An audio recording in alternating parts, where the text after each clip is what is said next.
Sõna arenguvestlus on Eestis muutunud selliseks, et sellega võib õhtuti lapsi magama hirmutada.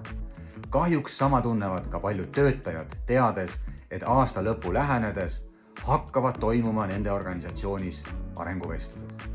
Kui sina oled täna juht, siis kuidas sa päriselt suhtud arenguvestlustesse? Kas sa teed neid? Kas sa usud nendesse? On need lihtsalt kohustus personaliosakonna poolt? Statistika näitab, et tegelikult mõlemad osapooled, nii töötaja kui juht, sageli tunnevad, et see on aja raiskamine. See ei ole aja raiskamine seetõttu, et sellest ei oleks võimalik midagi kasulikku saada, vaid see on sageli aja raiskamine sellepärast, et mõlemad osapooled tunnevad, et nad ei jõua üksteiseni ja selle põhjuseks on õigete meetodite, viiside ja tehnikate puudumine. 16. detsembril toimub järjekordne avalik juhtimiskoolitus tagasisidekultuuri loomine meeskonnas. Arenguvestlused võiksid olla arendavad vestlused ja seda nii töötajale kui ka juhile.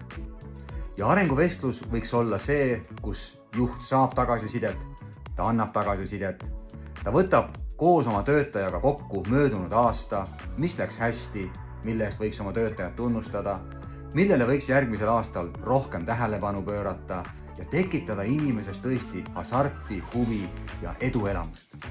Kuidas aga viia neid vestluseid läbi nii, et need tõesti oleksid motiveerivad nii juhile ja et ta sooviks neid teha, aga ka töötajale, et ta tuleks siin avatud meele, huvi ja sooviga neid vestlusi maha pidada. Tule 16. detsembril koolitusele tagasisidekultuuri loomine meeskonnas ja ma luban sulle, et sa saad väga värske vaate arenguvestlustele, meetoditele ja tehnikatele, mis muudavad need vestlused sinu jaoks tõhusaks, lihtsaks ja töötajate poolt oodatud.